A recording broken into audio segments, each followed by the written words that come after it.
Welcome to Greywood gardening. This poor lettuce should have been planted out at least a week ago.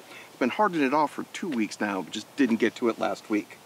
I'm going to be planting it here in this bed that had broccoli last year, which is a brassica, which is in the cabbage family. So we'll be rotating it now to lettuce, which is in the daisy family.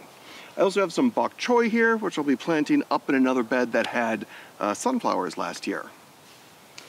All right, I'm not convinced I'm going to have enough space for all of the lettuce that I started, and if I have a little too much lettuce, I'll just steal some space in another bed somewhere.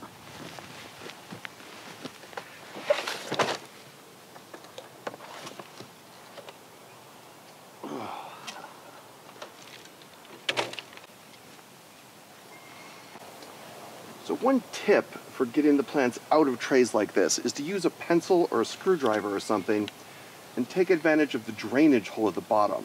You can push up through the hole while you gently pull on the foliage.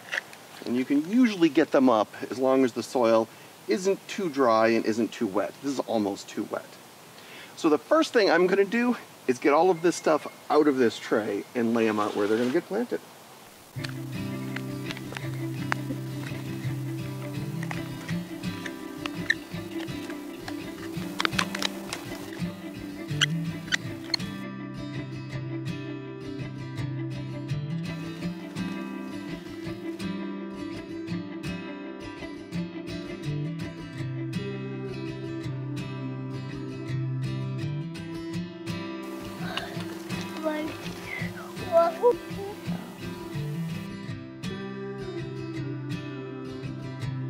Right.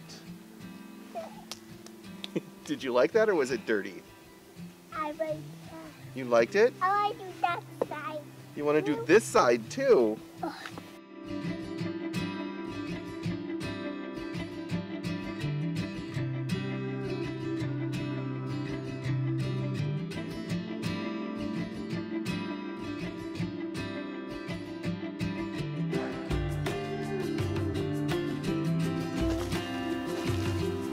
So we do indeed have more lettuce than we had room for in that bed. So I think I'm going to steal some space here where we're going to be planting tomatoes.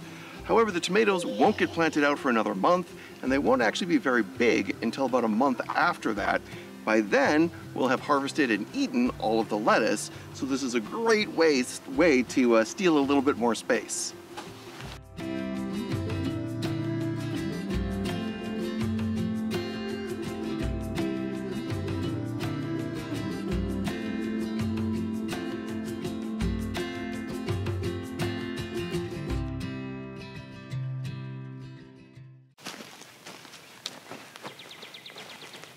I'm here on the north side of the veggie garden, which is a really difficult area to plant.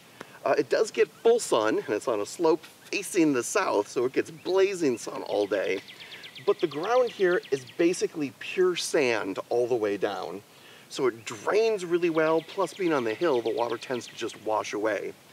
On top of that, this is a really common deer path, so the deer tend to eat everything as it comes up. But I think I have the perfect solution to plant here. I just got these live plants shipped from Prairie Moon Nursery, and it is prickly pear cactus. Not only is this a cactus that will survive Minnesota winters, it turns out it's native to Minnesota. I had no idea. We have a native cactus. How awesome is that? It turns out eastern prickly pear is actually native to a huge range in northeastern US, all the way over to and including our Zone 4 friends in upstate New York. So planting this is supposed to be the easiest thing in the world. Just dig a hole, plant the cactus about halfway deep, pat it in, and let it go.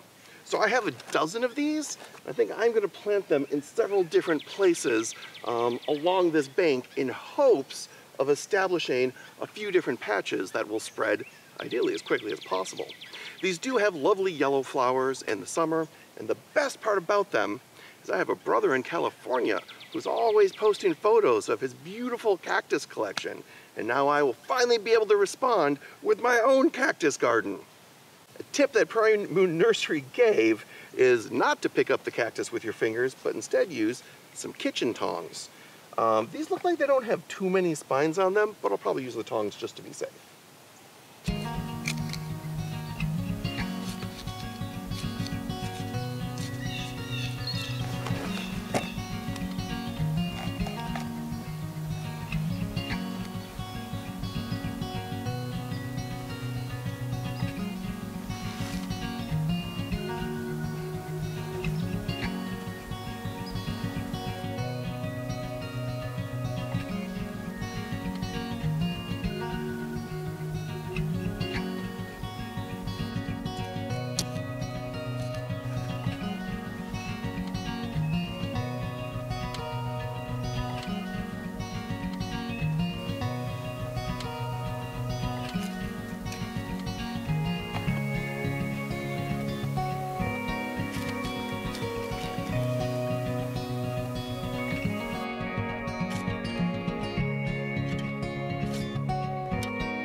All right, that is several patches of prickly pear planted. Honestly, I don't even know if you're supposed to water in cactus, but it is going to rain later today, so I'm just going to let that take care of it. I am incredibly excited to see how these guys do. And honestly, if they take hold and are putting on new growth by the end of the summer, I'm probably going to order a bunch more next year and plant up more of these, because I don't think I would mind if this entire bank was just a sea of prickly pear. In fact, I think that would be pretty awesome. Alrighty, very excited to have these in, but there's more work to do.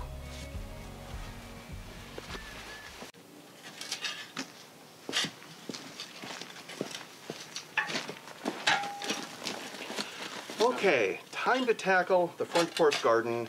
We need to dig all of this out at least a foot or so deep. It's a lot of rock. It's going to be a lot of work. So my hope is that we can get the tractor in here and get at least a few scoops with the tractor bucket. Every scoop with the tractor bucket probably saves us several dozen or even 100 shovelfuls. So it'll make life a lot easier if we can get some of that out in an automated way. Oh, man.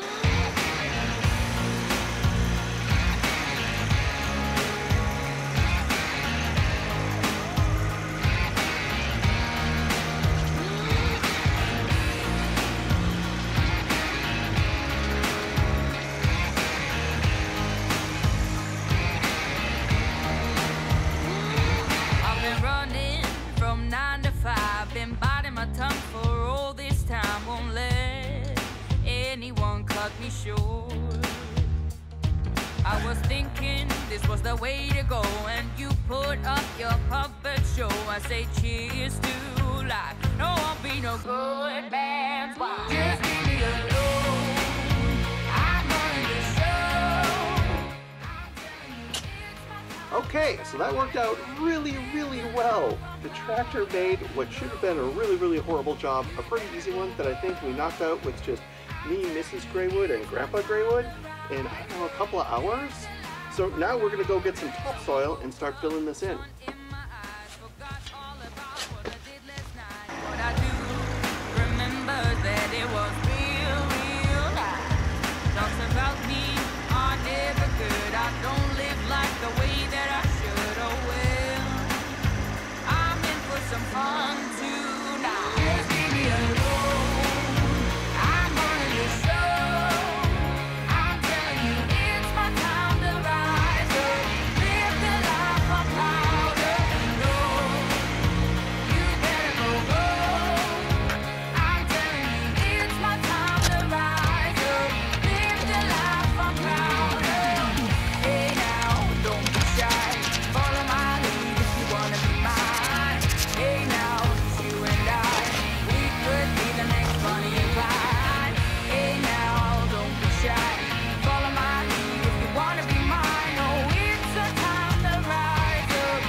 right, and everything's done. We have fresh topsoil and a top dress of compost on here.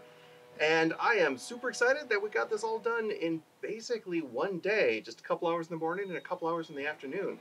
Can't complain about that. Now it's ready for planting.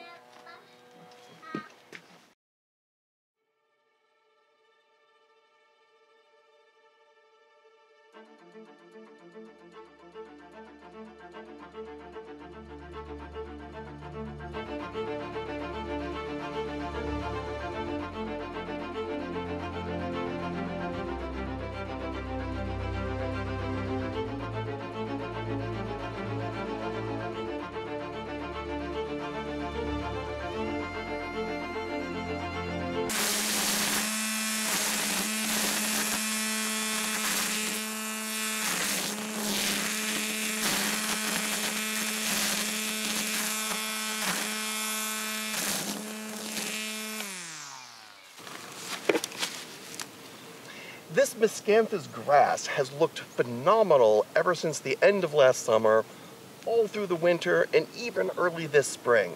When everything else was ugly, this was actually a pretty attractive stand of grass. But the new grass is starting to come up a couple weeks earlier than usual, which means it's time to cut down the old growth and get it on the compost bin. And that is everything that I have for you on this video. Next time, it will be the beginning of May, which means it's finally going to really start warming up. Lots more stuff is going to be growing, and the to-do list is going to be getting longer and longer. So until then, happy gardening.